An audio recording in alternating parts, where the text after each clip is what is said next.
ஜனாதிபதி அவர்கள் அரசு தலைவராகவும் அரசாங்கத்தின் தலைவராகவும் அதிகாரத்தின் தலைவராகவும் முப்படை தலைவராகவும் இருந்தபோது ஜனாதிபதி அவர்கள் கட்டாயமாக இந்த நாட்டில் இருக்கின்ற மக்களுடைய பாதுகாவலராக மக்களுடைய உறுத்தாளியாக நாங்கள் நியமிக்கப்படுகின்றோம். ஆகவே தான் ஒரு ஜனாதிபதியுடைய முக்கிய கடமை என்னவென்றால் வீடுகள் இல்லாம கஷ்டப்படுகின்ற மக்களுக்கு, அனாதரவாக விடப்படுகின்ற இந்த தொழிலாளர்களுக்கு, முக்கியமாக மலையகத்தில் வசிக்கின்ற மக்களுக்கு அவர்களுடைய காணி உரிமை, பூமி உரிமை, அது மட்டுமல்லாமல் வீட்டுரிமை ஒன்றுமே இல்லாமல் இருக்க பட்சத்தில் இவர்கள் சுகபோக வாழ்வுக்காக இவ்வாறான அதிசொகுசு வீடுகளில் வாழ்கின்ற நிலையை நாங்கள் இதை நீக்குவதற்காகத்தான் இந்த சட்ட மூலத்தை நாங்கள் இன்று அமுல்படுத்துவதற்கு நாங்கள் கொண்டு வந்திருக்கின்றோம். இந்த நாட்டில் வாழ்கின்ற மக்களுக்கு அன்றாட தேவைகளுக்கு பயன்படுத்தக்கூடிய, நாங்கள் பார்த்தோம் என்று சொன்னால் அந்த கோவிட் காலத்தில் மக்கள் வாடி படிந்து இருந்த காலத்தில் அன்றாட தேவைக்கு அவர்களுக்கு எரிபொருள் இல்லாத நிலையில் இருக்கும் போது அவர்களுடைய அத்தியாவசிய உணவுப் பொருட்கள் இல்லாத பட்சத்தில் கூட 400 மில்லியன் ரூபாவை ஒதுக்கீடு செய்து கொண்டு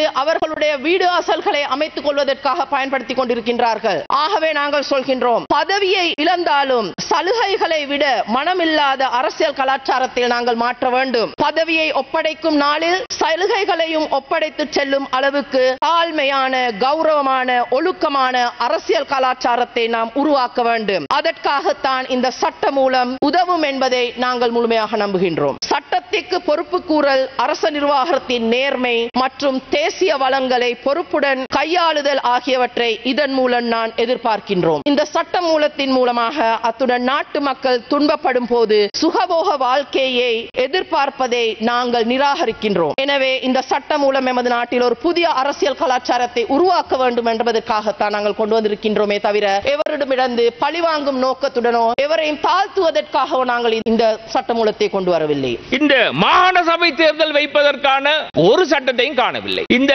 யாப்பில் நாங்கள் கொண்டு வர எதிர்பார்க்கின்ற மாற்றங்கள், ஜனாதிபதி முறைமையை பற்றி கொண்டு வருகின்ற மாற்றங்களை பற்றி எந்த விதமான ஒரு அவசரத்தையோ அதை செய்ய வேண்டிய தேவையோ அரசாங்கத்துக்கு இருப்பதாக தெரியவில்லை. இதை நாங்கள் பார்க்கும் பொழுது மாகாண சபை தேர்தலை வைப்பதற்கு எந்த விதமான ஒரு ஆயத்தமும் இந்த அரசாங்கம் இல்லை என்பதைத்தான் காட்டுகின்றது. சேதமாக தமிழ் முஸ்லிம் மக்கள் என்ற அடிப்படை நாங்கள் எதிர்பார்க்கின்ற இந்த அரசாங்கம் இந்த சட்ட மூலங்களை மாத்திரமல்ல, சிறுபான்மை மக்களுடைய தேவைக்கான சட்ட மூலங்களை அவசரமாக கொண்டு வந்து நிறைவேற்ற வேண்டும் என்று கேட்டு என்னுடைய பேச்சை முடித்துக் கொள்கிறேன். நன்றி. ஜனாதிபதியுடைய வரப்பிரசாதம் அல்லது உறுப்புரிமை நீக்க சட்டமானது இன்று மிக முக்கியமாக நாட்டு மக்களுக்கு ஒரு செய்தியை வழங்குகின்றது. கடந்த ஜனாதிபதிகள் எவ்வாறு செயற்பட்டார்கள்? 81ஆம் ஆண்டு யாழ்ப்பாண லைப்ரரி எரித்ததா இருக்கலாம், 83ஆம் ஆண்டு ஜூலை கலவரத்தை உருவாக்கியதா இருக்கலாம், விபச்சார வழக்கில் குற்றம் சுமத்தப்பட்ட ஒருவரை அவருடைய தலையீட்டினால் அவரை நிரபராதி ஆக்கிய வரலாறு கடந்த ஜனாதிபதிகளுக்கு உள்ளது. அதே போன்று தான் தலைமைத்துவம் வகிக்கும் கேபினெட்டுகளில் தனக்கு தேவையான வரப்பிரசாதங்களை உருவாக்கிய வரலாறு எங்களுக்கு தெரியும். ஜனாதிபதியாக இருந்தவர் ஈஸ்டர் தாக்குதல் போன்ற தாக்குதல் கண்டும் காணாமல் இருந்த வரலாறும் காணப்படுகின்றது. ஒரு நாளும் இந்த அரசாங்கம் எங்களது வாழ்க்கை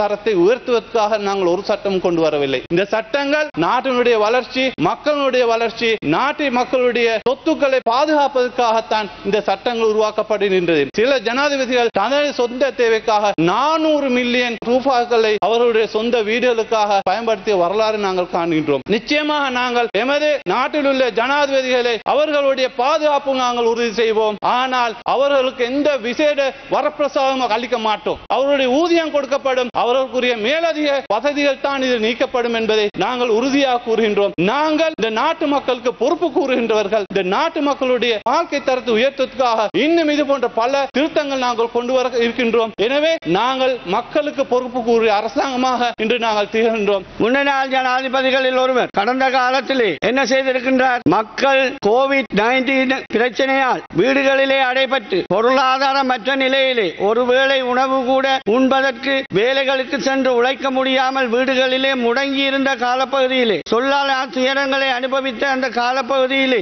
என்ன செய்திருந்தார்? 400 மில்லியனுக்கு மேலதிகமான நிதி தொகையிலே தன்னுடைய வீட்டினை அழகுபடுத்தி இருக்கின்றார், அலங்கரித்திருக்கின்றார், சௌகரியமாக்கி இருக்கின்றார். இதை எதுக்கு ஒத்ததாக இருக்கிறது என்று சொன்னால், ரோம் நகரம் தீப்பற்றி எறிந்த போது நீரோ மன்னன் பிடில் வாசித்தாராம். அந்த மக்கள் துன்பத்திலே இருக்கின்ற பொழுது அவன் இன்பமாக அதிகமாக அனுபவித்தான். அவ்வகையான ஒரு நிலைப்பாடுதான் கடந்த காலத்திலே இருந்த ஜனாதிபதி தன்னுடைய வீட்டை, விஜயராம வீட்டினை 400 மில்லியன் ரூபாய் செலவிலே புனரமைத்திருந்தார். இதுதான் நீங்கள் மக்களுக்கு செய்த சேவையா? நான் உங்களுடன் கேட்க விரும்புகின்றேன். இப்பொழுது அவர்களுக்காக வந்து இங்கு ஊதுகுழல் ஊதுகிறீர்கள். இவ்வகையான ஒரு பலவீனமான ஒரு சட்ட மூலம் எங்கள் நாட்டுக்கு தேவையில்லை. இவ்வகையாக தேவையற்று இருக்கின்ற ஆணிகளாக இருக்கின்ற இவ்வகையான சட்ட மூலங்களை நிச்சயமாக படிப்படியாக ஒவ்வொன்றாக ஒடுங்கி எறிவோம்.